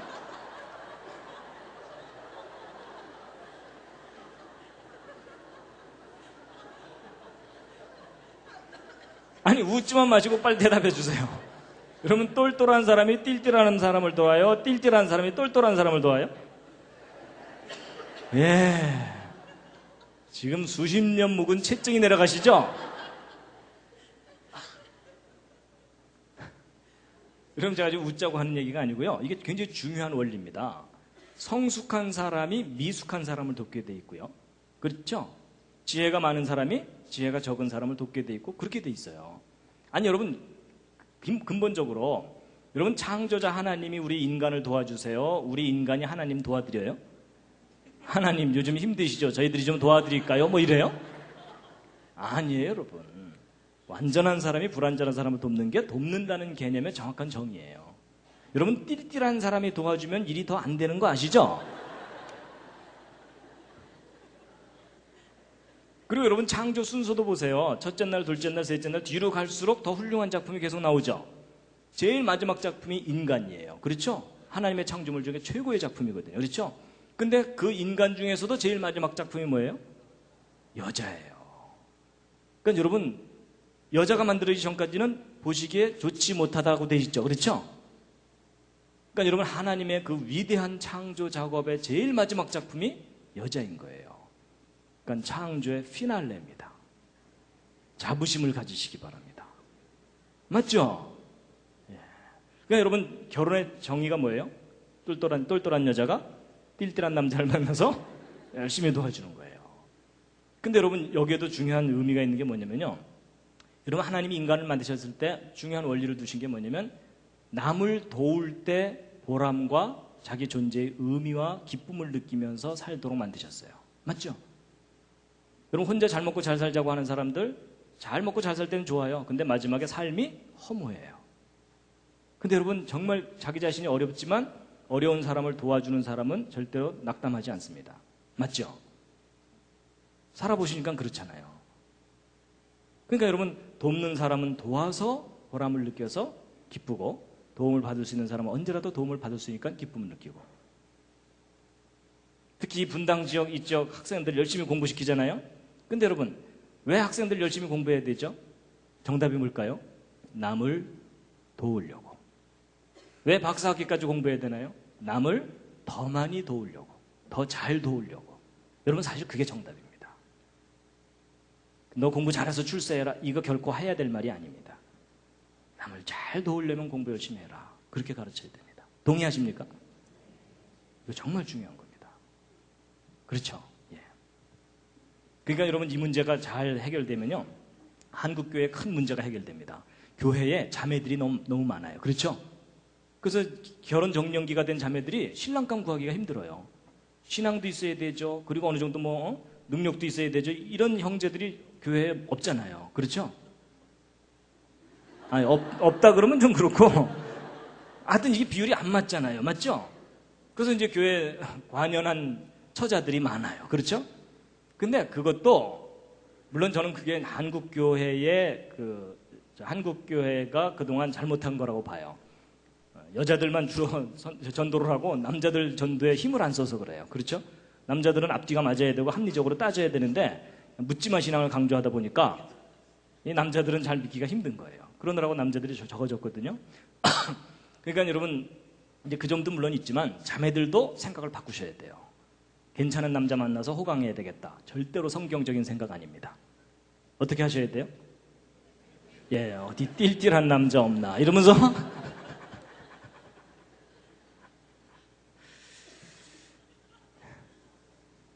잠시 기지개 한번 켜주겠습니다.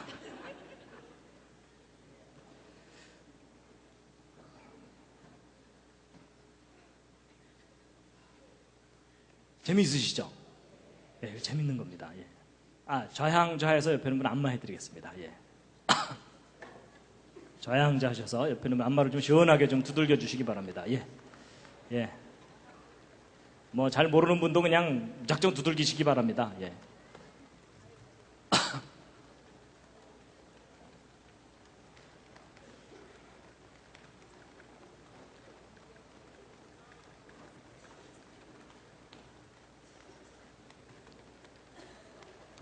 예, 반대로도 해주시고요. 예.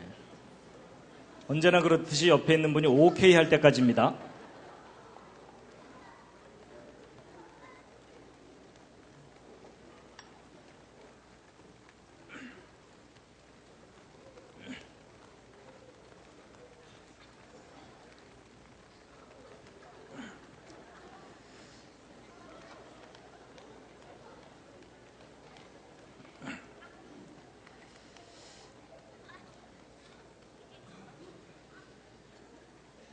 예, 이 한자 이야기 차근차근 이렇게 하면 2시간 걸립니다. 그래서 2시간 또 했다간 또 안 될 것 같아서 제가 중간중간을 조금 빠르게 건너뛰면서 좀 하겠습니다. 다 할까요? 아니요, 그러면 안 됩니다. 시간이 너무 부족합니다. 예. 그러니까 여러분 그 부부싸움 할 때 누가 참아야 됩니까? 똘똘한 여자가 참아야 됩니다. 똘똘한 여자가. 그렇죠? 예, 띨띨한 사람은 못 참아요. 제발 좀 참아주시면 감사하겠습니다.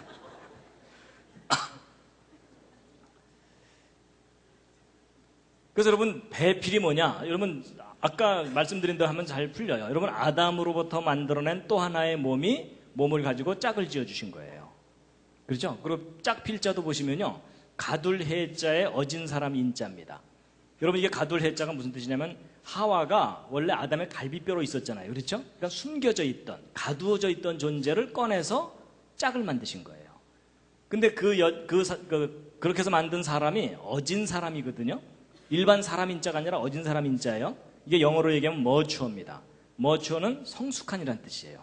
머추어에 상대되는 말이 무슨 말이죠? 아마추어. 그렇죠? 그래서 아마추어는 미숙한 이런 뜻이고 머추어는 성숙한 이런 뜻이거든요. 그러니까 저 글자도 뜻이 있어요. 무슨 얘기냐면 하나님께서 아담의 갈비뼈로 하와를 만드실 때 어린 아기를 만드신 게 아니란 얘기입니다. 여러분 아담이 기절했다가 딱 일어나 봤더니 옆에서 아기가 울고 있더라. 이거 얼마나 한심하겠어요. 그렇죠? 언제 키워서 결혼해요. 그렇죠? 예. 그리고 또 몸은 성숙한 여인인데 바보더라. 이것도 심각하죠? 그게 아니라 몸도 성숙하고 정신도 지혜도 능력도 성숙한 여인으로 곧바로 만들어주신 거예요. 그래야 바로 돕는 배필이 되는 거죠. 그렇죠? 예.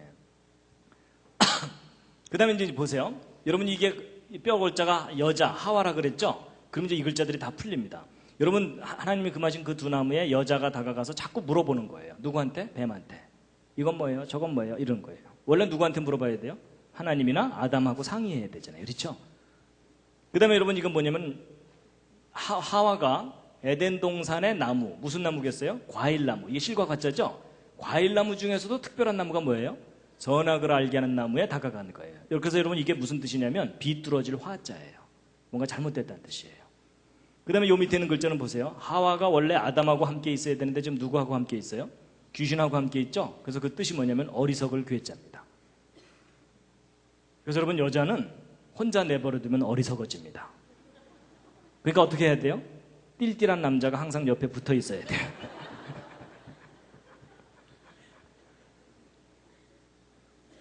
그 다음에 이제 영혼이 뭐냐? 여러분 이 혼자, 이게 뭐냐면 이를 운자의 귀신 귀자거든요.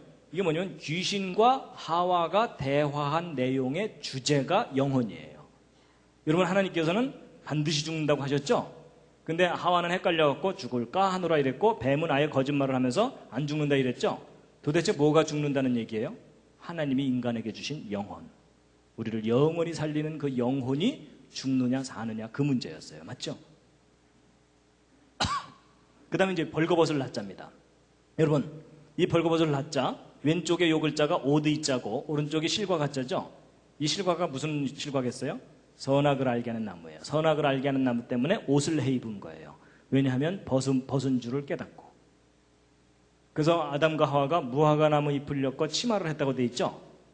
근데 이제 하나님께서 짠하고 나타나셔갖고 야 니네들 패션 좋다 계속 입어라 이러셨나요? 아니에요. 하나님께서 옷을 바꿔주셨어요. 무슨 옷으로 바꿔주셨죠? 그게 가죽옷을 지어 입히셨다고 돼 있어요. 아니 왜 그냥 무화과 잎을 엮어서 계속 입고 살면 되는데 왜 가죽옷을 지어 입히셨을까요? 근데 저게 중요한 뜻이 있습니다. 일단 여러분 가죽옷을 지어 입히시려면 어느 동물이 대신 피 흘리고 죽어야 되죠. 어느 동물일까요? 성경으로 볼 때 양이에요. 그럼 아담과 하와가 양의 털 가죽옷을 지어 입고 있겠죠. 근데 그걸 나타내는 글자가 모양형자예요. 이게 모양형자거든요. 여러분 이게 요 왼쪽에 있는 요 글자가 방패간자 2개 붙여놓은 거예요.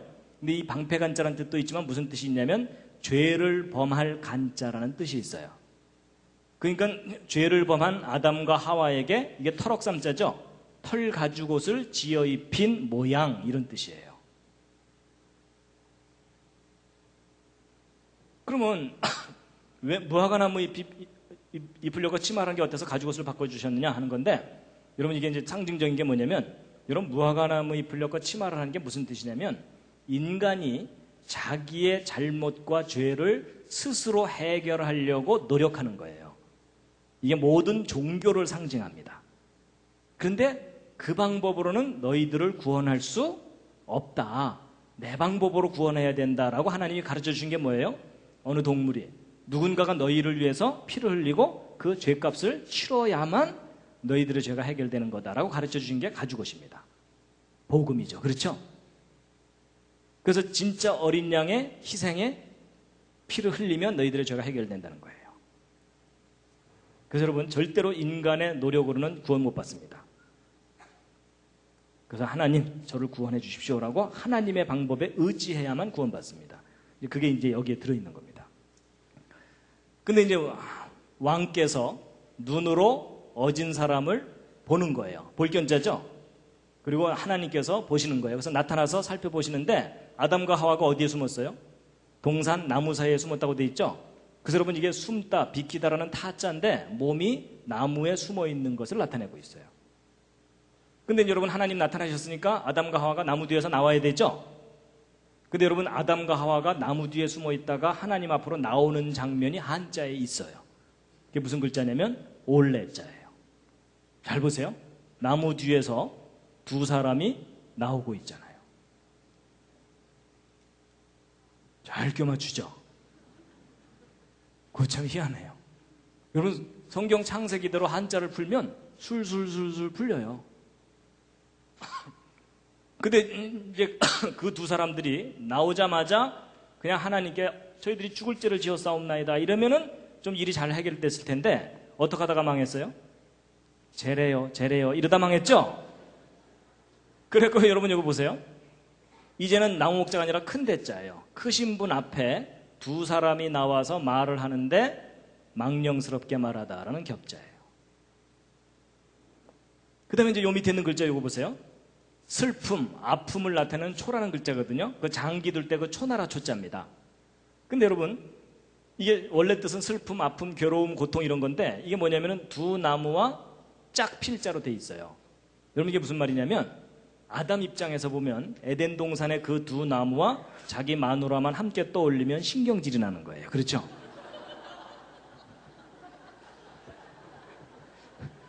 왜냐하면 지금 현재의 슬픔과 고통과 괴로움이 다 저 사건 때문에 그런 거잖아요. 그렇죠?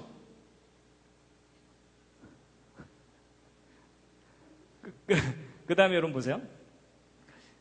보통 그 영어를 배우거나 다른 나라 말을 배울 때 제일 먼저 배우는 거가 기본 동사입니다. 가다, 오다, 앉다, 행하다 이런 거죠.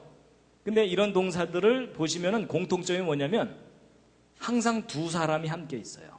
그렇죠? 누구하고 누구를 소재로 만든 글자겠어요? 아담과 하와요. 그렇죠? 아담과 하와를 소재로. 자, 그 다음에 이제 죄입니다. 죄. 죄가 뭐냐? 한자에 참 잘 표현되어 있어요. 올가미 망자의 안일비자입니다. 저게 무슨 말이냐? 하나님이 하신 말씀을 아니라고 부정하는 올가미에 걸려들면 죄를 짓는 거예요. 하나님의 말씀을 아니라고 하는 것이. 자, 그래서 여러분 보세요. 여러분 사람을 죽이는 것이 왜 죄이죠? 왜 죄인가요? 정답은 하나님께서 살인하지 말라고 말씀하셨기 때문에 거기서 벗어났으니까 죄예요. 근데 여기서 기준은 죽이는 것 자체가 기준이 아닙니다. 하나님이 하신 말씀이 기준이에요. 자, 그러면 여러분 사람을 죽이지 않으면 죄가 되는 경우가 있는 거 아세요?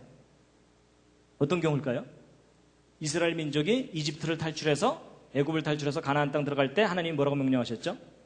예, 가나안 사람들을 어린아이라도 불쌍히 여기지 말고 다 죽여라 이렇게 돼 있어요. 그렇죠? 그때는 뭐가 죄이죠? 안 죽이는 게 죄예요.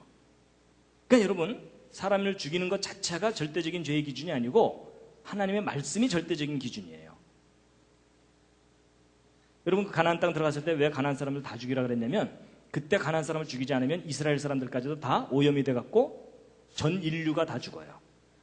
그러니까 인류를 살리기 위해서는 그 가나안 사람들을 죽여야 돼요. 그래야 오염이 안 되거든요. 그리고 실제로 가나안 지역을 유적들을 발굴을 해보면 눈 뜨고 못 볼 정도로 아주 타락한 모습의 유물들이 나옵니다. 그래서 가나안 사람들을 진멸하라고 했던 이유가 아주 분명하다고 이 고고학자들이 얘기해요. 어쨌든 그렇습니다. 자, 그 다음에 이제 오늘의 이제 또 중요한 퀴즈를 하나 또 드립니다. 여러분, 아담과 하와가 선악과를 따먹고 죄를 지었잖아요. 그런데 정확하게 어느 순간이 죄를 지은 순간인지를 맞춰보세요. 자, 죄가 시작된 순간. 자, 보기는 드립니다. 자, 1번. 선악과를 탐냈을 때부터 죄다. 2번. 아니다. 선악과를 땄을 때부터 죄다. 3번. 아니다. 선악과를 먹었을 때부터 죄다. 4번. 아니다. 먹고 나서도 곧바로 잘못했다 그러면 될 텐데 죄래요. 이러면서 시침이 뗐을 때부터 죄다. 자, 이 넷 중에 옆에 있는 분과 또 상의해 보시기 바랍니다. 탐냈을 때, 땄을 때, 먹었을 때, 먹고 나서 시침이 뗐을 때.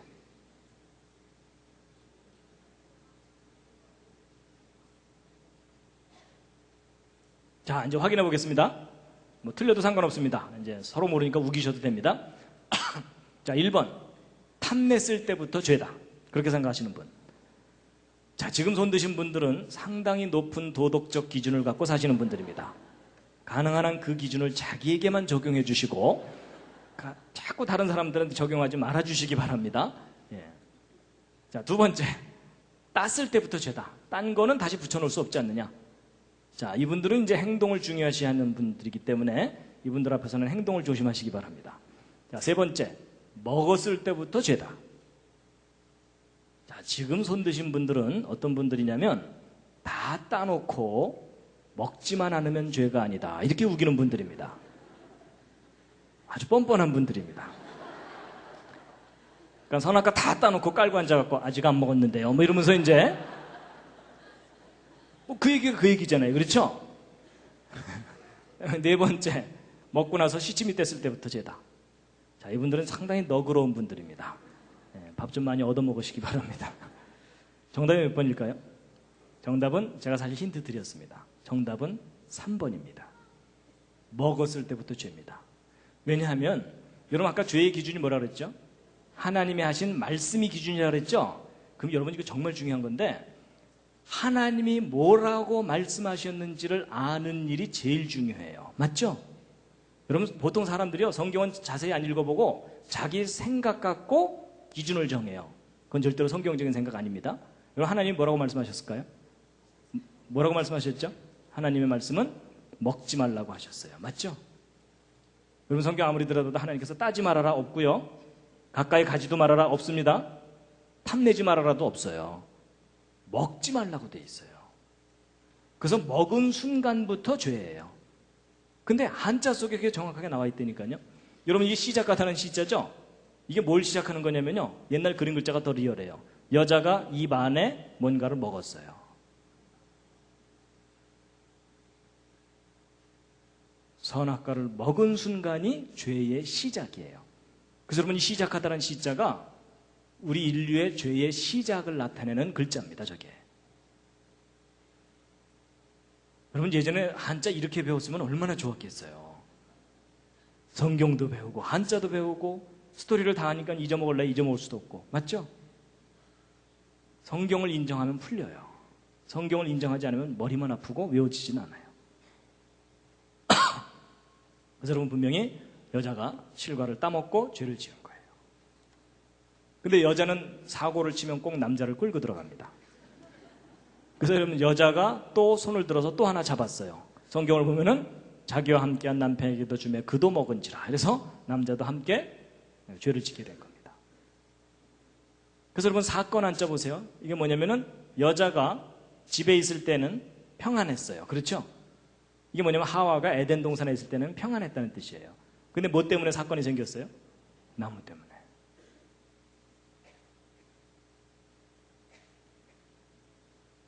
자, 이거 좀 어려우니까 좀 넘어가고요.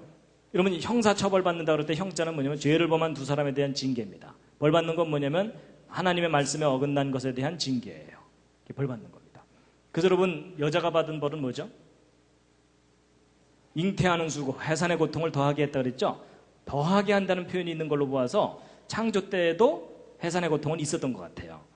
근데 그게 심하지는 않았던 건데 죄를 짓고 나서 극심해진 거라는 거죠.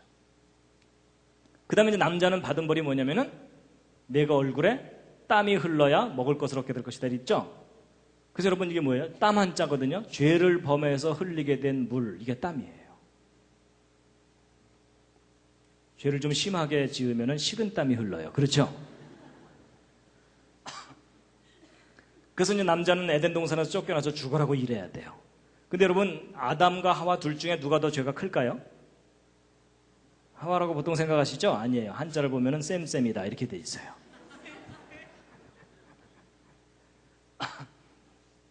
그 다음에 여러분, 형극의 길을 간다 할 때 이 가시극자 보세요. 하나님, 에덴 동산의 그 두 나무에 울타리를 친 거예요.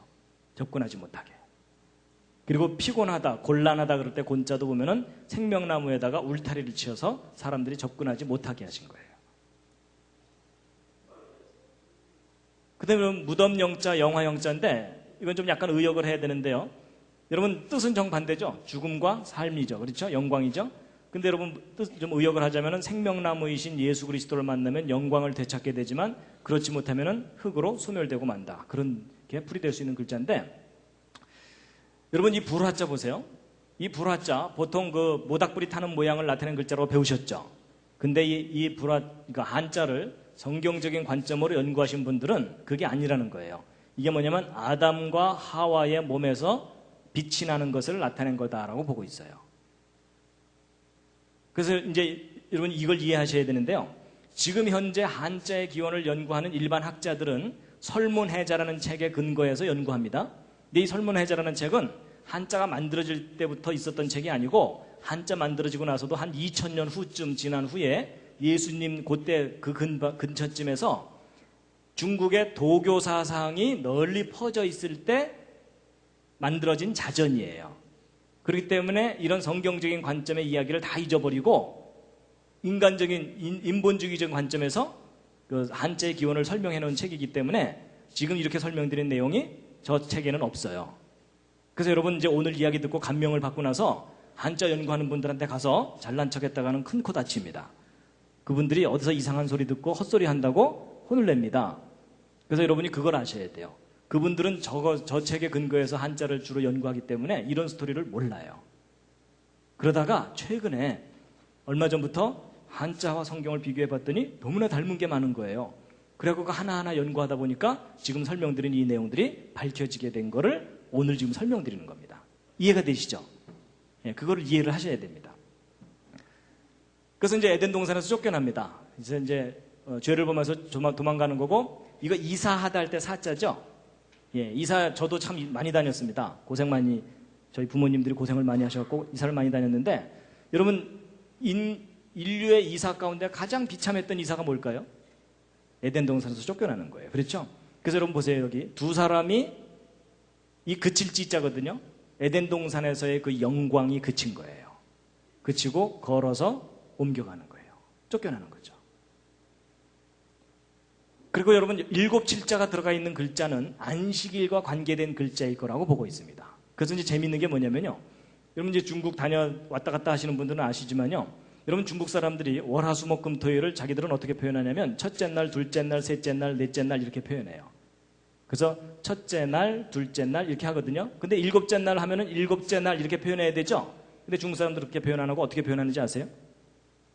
싱치 티엔 하면서 하늘의 날이라고 표현해요. 일곱째 날은. 그리고 이 일곱째 날보다도 더 많이 쓰거나 또 자주 쓰는 말이 뭔지 아세요? 하늘의 날이라는 표현보다 더 많이 쓰는 것이 예배하는 날, 하늘에 예배 드리는 날이라는 표현을 써요. 그러니까 일곱째 날은 하늘에 예배 드리는 날이라고 오래전부터 알고 있었던 거예요.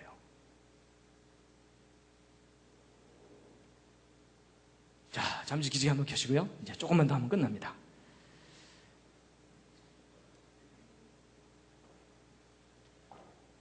예, 다리도 한번 쭉 펴시고요. 예, 지금 몸이 많이 굳으셨습니다.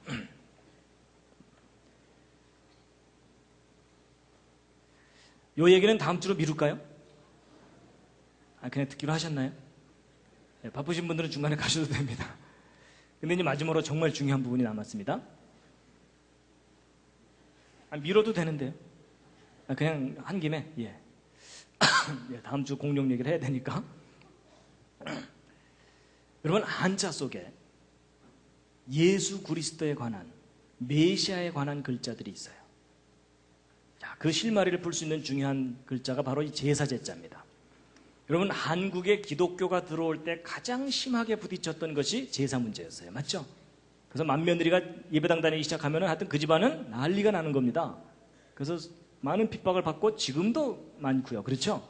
근데 여러분, 우리가 변질된 제사를 드리고 있었기 때문에 기독교와 제사가 충돌한 겁니다.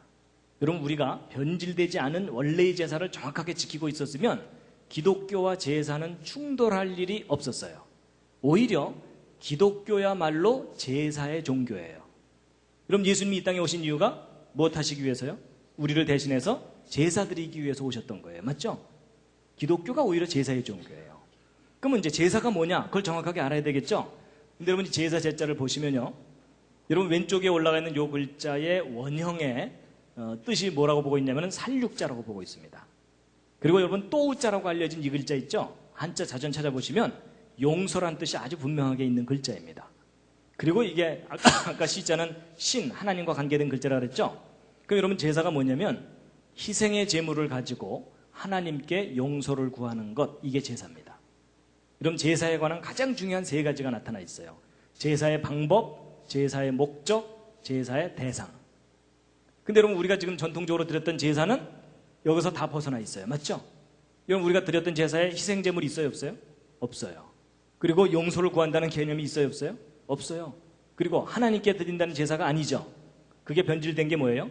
조상을 섬기는 걸로 변질된 거예요. 이해가 되시죠? 그럼 진짜 제사는 하나님께 희생제물을 드리는 거거든요. 용서를 구하기 위해서. 그래서 여러분, 하나님께서 인간에게 제사란 이런 것이다 라고 가르쳐 주신 구체적인 사건이 뭐냐면 성막입니다. 하나님께서 모세를 통해서 알려주셨어요. 제사가 이거다라고. 그래갖고 이 제사를 드리게 되는데, 이 제사 때 반드시 희생제물이 필요하죠. 성경에 의하면 어떤 동물이에요?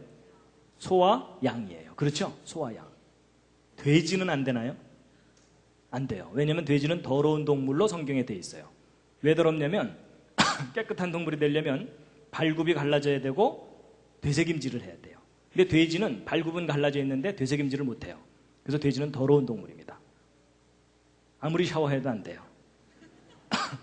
그 속성이 더럽다는 뜻이에요. 그래서 여러분, 소와 양으로 제사를 지냈거든요. 소와 양은 발굽도 갈라지고 되새김질도 하니까. 그래서 여러분, 성경에서 말하는 희생제물은 소와 양인데, 그럼 고대 동양 사람들도 제사를 지내고 희생제물이 있었다면 어떤 동물이 있었겠죠? 그 동물이 무엇인지 한자 속에 정확하게 나와 있어요. 여러분, 이때 희생제물을 할 때 그 희자 쓸 줄 아세요? 희자 좀 복잡합니다. 써보시면 이게 희자거든요. 잘 보시면 이 속에 동물이 2마리가 들어있어요. 뭐하고 뭐죠? 소와 양이에요. 성경에서 이야기하는 깨끗한 동물 그대로예요. 가장 대표적인 2 희생제물. 근데 여기서 끝나는 게 아니라 그것도 흠없는 거. 빼어날 숫자. 가장 좋은 것을 창으로 죽여서 희생제물로 삼았던 거예요. 여러분, 고대 동양 사람들이 제사를 정확하게 알고 있었어요. 그 뜻까지도. 근데 중간에 까먹은 거예요. 그래서 여러분, 그 사건 할 때, 한 건, 2건 할 때 뭐냐면 사람 하나당 소 1마리죠. 사람의 죄를 소가 대신 갚아줄 수 있다, 그런 의미가 있어요. 그래서 이 소자에는 요 삐침 붙어 있죠. 이 생명이라 그랬지 아까. 그래서 사람의 생명을 대신할 수 있는 동물이라고 볼 수 있다는 겁니다. 그리고 이제 이 피혈자도 제사 때문에 생긴 글자입니다. 왜냐하면 여러분, 성경을 보면 육체의 생명은 피에 있다 그랬죠. 그러니까 생명이 곧 피죠. 피가 생명입니다. 근데 여러분, 희생제물을 드릴 때 양을 죽인 후에 그 피를 그릇에다가 담아요. 그럼 그릇에 피가 담겨 있는 거고 곧 생명이 담겨 있는 거죠. 그래서 여러분, 이 피혈자가 뭐냐면 그릇 명자의 생명별자입니다. 그릇에 생명이 담겨 있다, 그 뜻입니다. 제사 때문에 생긴 글자입니다.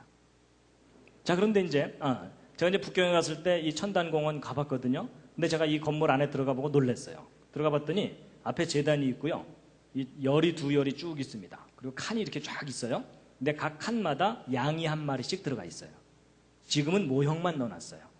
그러니까 옛날 명나라 청나라 시절에 왕이 하늘에 제사 지낼 때 양으로 제사를 드렸다는 것이 아주 분명하게 남아 있습니다.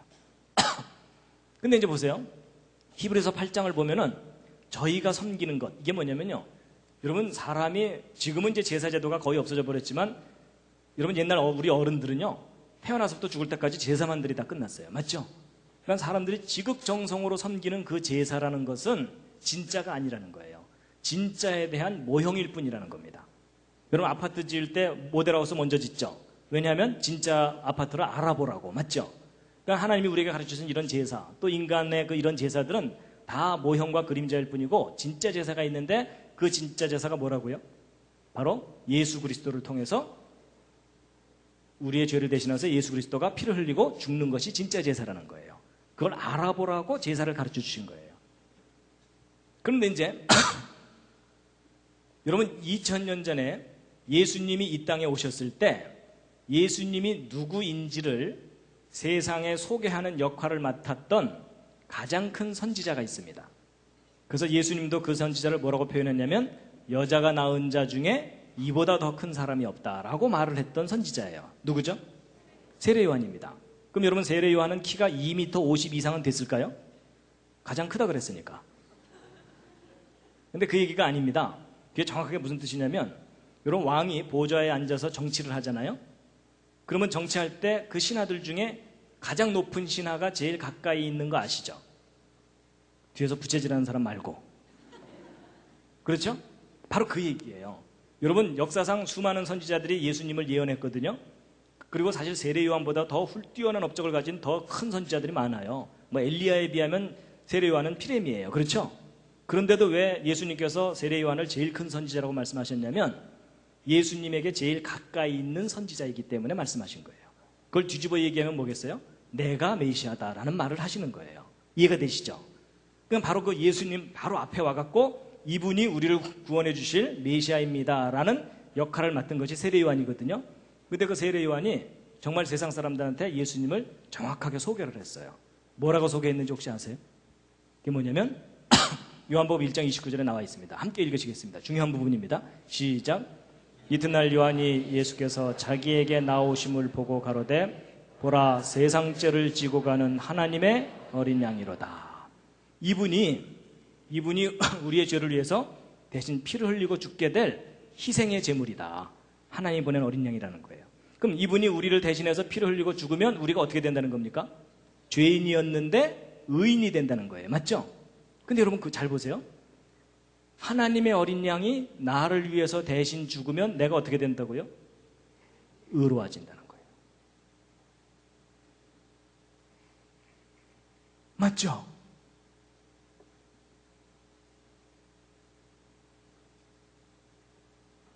여러분, 우리가 그동안 교회를 통해서 성경 공부를 통해서 들어왔던 그 말을 옛날 사람들이 알고 있었던 거예요. 여러분, 양이 의로운 동물일까요? 여러분, 이건 양이 의롭다는 얘기를 하는 게 아닙니다. 여러분, 양이 의로운 동물이 되려면 어떻게 해야 돼요? 늑대가 와서 옆에 있는 양을 물어 죽이려고 그러면 이 양이 울분을 느끼면서 그 늑대한테 달려들어야 돼요. 맞죠? 그래야 양은 의로운 동물이에요. 근데 여러분, 양 자체는 의로운 동물이 아니에요. 옆에 있는 양이 물려 죽어도 이 양은 도망가기 바빠요. 그러니까 양 자체가 의롭다는 뜻을 가진 글자가 아닙니다.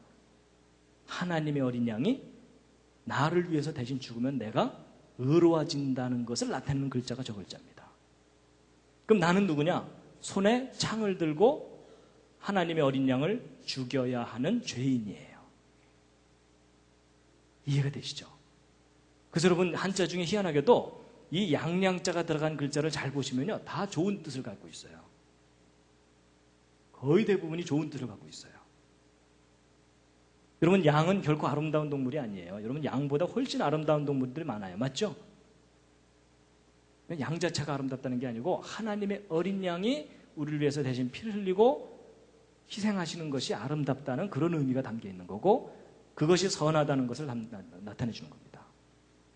그러니까 여러분, 이 양양자는 하나님의 어린 양, 곧 예수를 상징하는 글자라고 보시면 돼요. 그러니까 여러분, 여자 이름 중에 좋은 이름이 뭐겠어요? 미선이에요. 그 다음 좋은 이름은 뭐겠어요? 선미요. 그래서 여러분, 우리가 그냥 무심코 무심코 저 양양자가 들어가 있는 글자들을 우리가 사용해 왔지만 그 속에 담겨있는 뜻은 예수였어요. 이해가 되시죠? 자기 이름에 양양자 들어가 있는 분 있으실 텐데요. 예, 기뻐하시기 바랍니다. 내 이름에 예수의 흔적을 가졌노라 이러셔도 돼요. 맞죠? 요즘 앞뒤 얘기가 다 그 얘기거든요.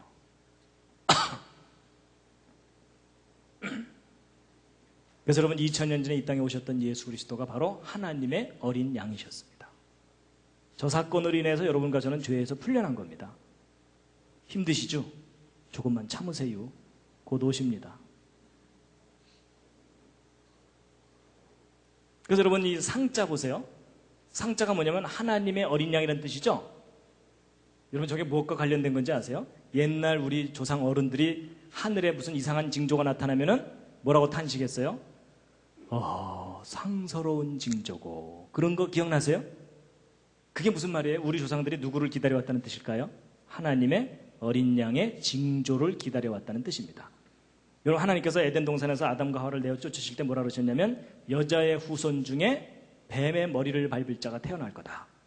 그러니까 메시아가 사람의 아들의 형태로 올 거다라고 예언을 하셨어요. 그리고 그 메시아가 올 때는 하늘에 징조가 있을 거다 그랬죠. 그래서 동방박사들이 그 별을 보고 찾아왔다 그랬죠. 이제 그 별 제가 이제 가을 학기에 나머지 5개 강의할 때 그 별 직접 확인시켜 드릴 겁니다. 보시게 될 거예요. 그러니까 여러분 아담 이후 모든 사람들은 메시아를 기다려왔어요. 그래서 사내 아이가 태어날 때마다 뭘 기대했겠어요? 이 아이가 혹시 우리를 구원할 메시아가 아닐까라는 그 기대감이 아마도 남아 선호 사상의 뿌리가 됐을 가능성이 있다고 봐요. 사내 아이의 모습으로 온다 그랬으니까. 이제 이 생각할 사자 한번 풀이해 보시죠. 무엇에 대한 마음입니까? 에덴 동산에 대한 마음. 여러분 힘들고 괴로울 때마다 좋았던 시절이 떠오르잖아요. 그렇죠? 그러니까 아담의 후손들은 힘들 때마다 어디가 떠올라요? 에덴 동산. 그러니까 여러분 사람이 괴로움을 당할수록 사상이 깊어집니다. 맞죠? 그래서 사상 그럴 때 사자입니다. 생각할 사자. 그래서 인생의 괴로움이 그 사람의 생각을 깊게 만듭니다. 기도가 뭔지 한자에 정확하게 나와 있습니다. 하나님께 목숨을 구하는 겁니다. 이 목숨은 우리 이 육체적인 생명의 목숨을 구하는 게 아니라 우리의 잃어버린 영원한 생명을 구하는 것. 그리고 이제 복은 뭐죠? 풀이해 보시죠. 이제 하나님께서 하늘에서 또는 첫 사람 아담에게 에덴 동산을 베풀어 주신 것. 그게 복이었어요. 맞죠? 근데 저 복을 우리가 잃어버렸죠. 잃어버렸는데 예수 그리스도 통해서 다시 우리에게 주신다고 하셨죠. 그래서 예수 그리스도의 복음이라고 말하는 거가 그 얘기입니다. 이해가 되시죠? 자, 이제 여기까지 한자를 쭉 설명드렸는데 그럴듯 하셨습니까? 예. 근데 잘 인정이 안 되시는 분들은 뻥이지만 재밌다 이렇게 생각하셔도 되겠습니다. 근데 여러분 한두 글자가 아니라 너무 많은 글자가 성경 이야기를 그대로 담고 있습니다.